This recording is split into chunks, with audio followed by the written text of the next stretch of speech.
Araw nga ng Miyerkules at syempre babangon tayo ng maaga. Kaya naman 6 AM pa lang ay naligo na ako at nagplantsa ng aking uniform. Minekos-mekos ko nga lang pala yan kasi nagmamadali ako at baka ako'y mali. Dahil malayo pa nga ang aming lalakbayin papuntang school. Nagsuot na nga ako ng aking uniform at ID. Katapos nga ay nagsuklay muna ako at nagtataka nga ako. Dahil nga sa tuwing magsusuklay ako ay naglalaga sa mga buhok ko. At kung bakit hindi pa ako nakakalbo. At paniguradong malilate na nga ako dahil sa buhok pa lang ay 1 oras na matapos. Kumain nga muna ako na toothbrush pero hindi ko na nga isasama sa video at baka makita nyo ang subo ko. Naglalagay na nga din pala ako ng sunscreen para hindi tayo masyadong masunog. Nagmamadali na nga ako ng time na yan pero nakuha ko pang mag-ayos. Syempre, paganda is life.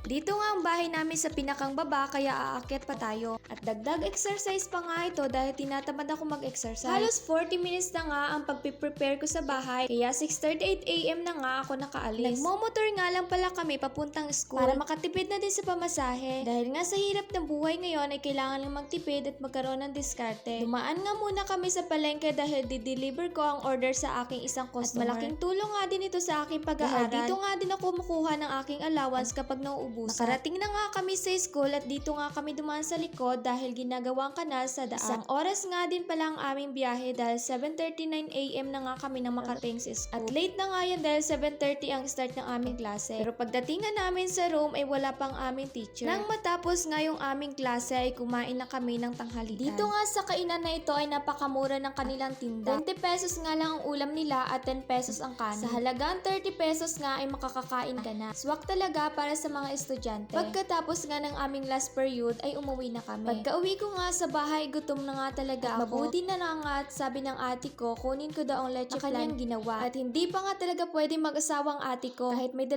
anak na. At wala pa nga kabusugan kumain pa ng saging.